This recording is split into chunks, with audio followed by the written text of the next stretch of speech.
and welcome back to my channel. So today I have another video for you guys within my pregnancy journey. As all of you guys know, I'm pregnant and I'm so happy. Like I can't even deal with how happy I am. I'm so happy I have my rainbow baby cooking up inside of me. I am currently 14 weeks. I will be turning 15 weeks on Friday. So today's video is going to be of the 2-week wait symptoms, and let me tell you, well, as if you guys watch my previous video, I talk about my miscarriage. So I'm gonna go ahead and talk about this second time around that I'm pregnant, how I knew I was pregnant before my big fat positive. So I tracked to get pregnant this time. I took ovulation test. I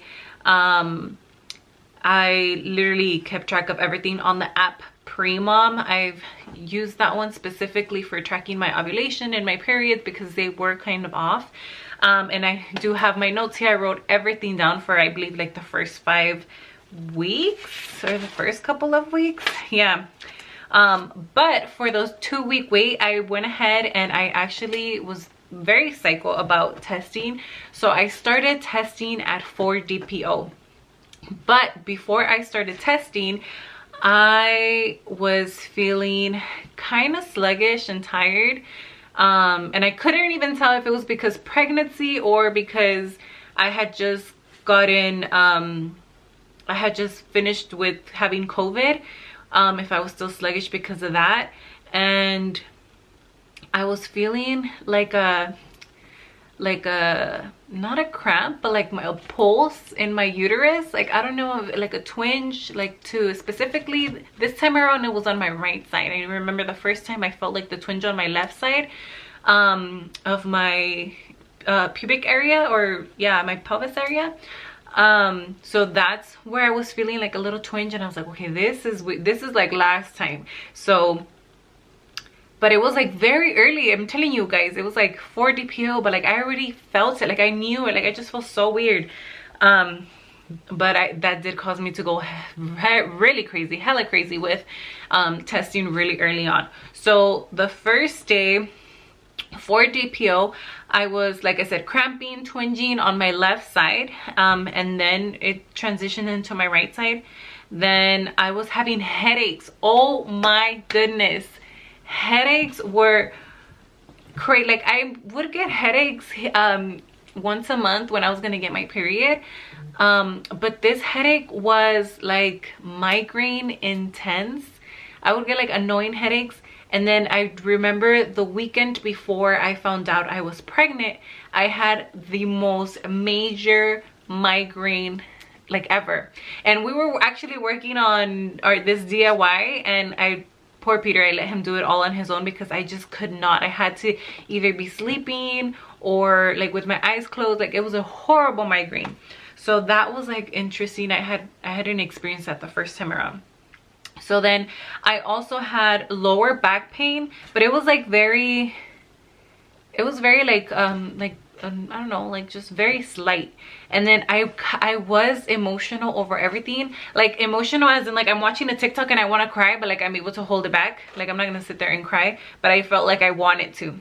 And then for DPO, of course, it was a negative pregnancy test. So 5 DPO, minor cramps, aches in pelvic area. I put ovary cramps ? Because it kind of felt like that. Lower back pain still. I was very anxious, but I feel like that's just my fault because I was like overthinking the pregnancy. I was a little lightheaded. I remember like walking down the stairs and I'm like, whoa, like this feels weird. And then I'm like, I would just hold on to the rail. And then also a negative test, which I put on here. I thought I saw a faint line, but no, like it was just my line eyes. And then I was very slightly nauseous, but not too much. And then 6 DPO, I had a migraine, another one. And then I was very sleepy because of that migraine. When I have migraines, I don't really cure them with medication. I'll have Tylenol or whatever, but I was very cautious of what I was taking because I knew I was gonna test soon, or I was testing for pregnancy, so I would just sleep it off. And 7 DPO, migraine continued, sleepy and tired, pain pressure on the left side of my pelvic area, and I was a bit moody that day, but the test was still negative. So the line that I had thought I seen previously was not there, so that was like definitely line eyes. And I'm sorry if I keep looking down, it's I'm reading my notes out to you guys. And then 8 DPO, I was nauseous, and I swear I saw a and I even put very faint positive line. Not even sure if it's there. I literally put that, I'm like, not even sure if it's there, but I see something compared to previous tests. And then the little pulses on the right side and lower of my pelvic area, and lower back pain was still there. Now for 9 DPO, I had bought previously I was using the Amazon strep test, and I'll link them down below if any of you guys want to use them. They completely work. Like you can tell when you're pregnant actually on those, prior to like even the first response or the clear blue, in my opinion. So for 9 DPO, I took the first response early test, and I believed I saw a very slight line on the first response, but I wasn't too sure because it was the early response test, and it wasn't even giving me, and this was, I believe, 5 days before my period, my missed period, and it supposedly it tells you 6 days before, and it wasn't really doing anything for me. So I was slightly nauseous. Oh my god, I was sneezing all the time.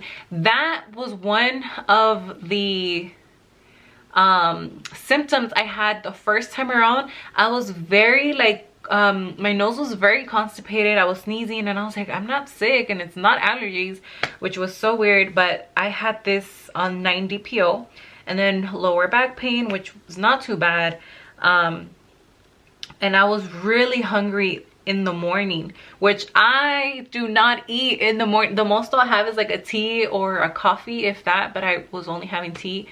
And I was hungry. I'd never wake up hungry. Like if my husband were to tell you like, does Alejandra eat breakfast, he'd be like, no, she doesn't eat breakfast. But I was really hungry, and I noticed that I had more CM, which is cervical mucus. I had more discharge, let's call it that. And then okay, so that 9 DPO was December 15th, and keep in mind the early response test did not really tell me anything. I thought I saw a faint line, but I don't think so. So and I had been very thirsty that whole week, very thirsty. And I'm someone that like, you have to beg to drink water, because I don't know, I just don't drink water. I can live off of it. I'm literally a camel. But I was so thirsty all day, every day. Okay, so on December 16, which was 10 DPO, that's when I took and if you watch my previous video, you know that I took 3 tests. I took a morning, a midday, and a night test, and that in one day it progressively started getting darker. So I had lower back pain all day that day. I was tired, and I was actually very nauseous that day, because I remember going to Peter's mom's house, and like, because it's both their birthdays, and we had dinner, and I wasn't even that, like, I didn't really want to eat. I ate very little. They had dessert. I didn't even want that. It was weird because I'm a sweet tooth, and I was tired, not too hungry. Insomnia, I started with insomnia, and a couple days prior, and I forgot to write this down, and that day I was having very vivid dreams. Like it was crazy. Like I had not had dreams, or that I could remember, in a really long time, and I was having like these weird ass vivid dreams about like people chasing me. I even dreamed well, after I found that I was pregnant, I dreamed I was pregnant, once with a boy, once with a girl. To this day, even though I'm almost 15 weeks pregnant, we still don't know what we're having, which we're so excited to find out. But we'll go ahead and we'll let you guys know once we have the gender reveal. And then I was slightly dizzy that day. So, but that day is when I told Peter we were pregnant. So because, you know, 2 lines came out on the little cheapy test, and On 11 DPO, I still tested, which was December 17th, the next day, and it was a positive test. It was still faint, but you can definitely tell it was a positive. Lower back pain, slight pressure in my pelvic area. I was sneezing like crazy. My breasts did not, at this point, this whole time, my breasts did not hurt at all. They were not tender, nothing. Like, that was not a symptom for me. I did start feeling bloated, and I was slightly dizzy still. I had like creamy white discharge, headaches. I did have headaches, and this was mainly like during the morning, afternoon. My symptoms would go away at night. And then on 12 DPO, definitely dark positive strip test, still lower back pain. So what was very consistent was that lower back pain, and it wasn't like strong. It was like kind of like if your back hurts, like when you're gonna get your period, it was kind of like that, because that's how I can relate the back pain. And then on 13 DPO, which was, this was Wednesday, Thursday, Friday, on Saturday morning, with the first urine, I took a digital clear blue test, and it came out pregnant. It said pregnant. I wanted to give it a couple of days just to make sure if my ECG levels were going up. Like, I didn't want a not pregnant test, so I just gave it a couple of days. And that day we were planning to tell our family, so I'm like, okay, if it says pregnant, then we'll tell them. If it says not pregnant, then we won't tell them. So, which we knew we were pregnant. So that day I was just so tired, and we were having a barbecue for still celebrating their birthdays, and I was just exhausted. I was tired. Like, I was just ready for everyone to go home at the end of the day. And then, so that was pretty much my 2-week symptoms. It was so crazy. Like, it was literally like a roller coaster of like, my back is hurting all the time. Why am I having so many headaches?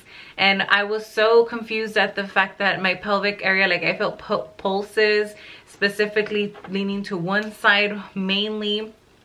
I can say that those were like the main kind of reasons why I knew I was pregnant. And it's just like something in me was like, girl, you're pregnant. Like, you're pregnant. There's no way you cannot be pregnant. So that's why I was so like anxious this whole time, when I was like psychotically testing every single day, even though it was way too soon. But I got my positive at 10 DPO, which was light still, but progressively the lines started getting darker. And yeah, that was pretty much my symptoms. It's very interesting to go back and kind of see what I felt, knowing that my mind was like, I felt like if my mind was playing tricks on me, but no, I was feeling all of these things because the baby was cooking up in there.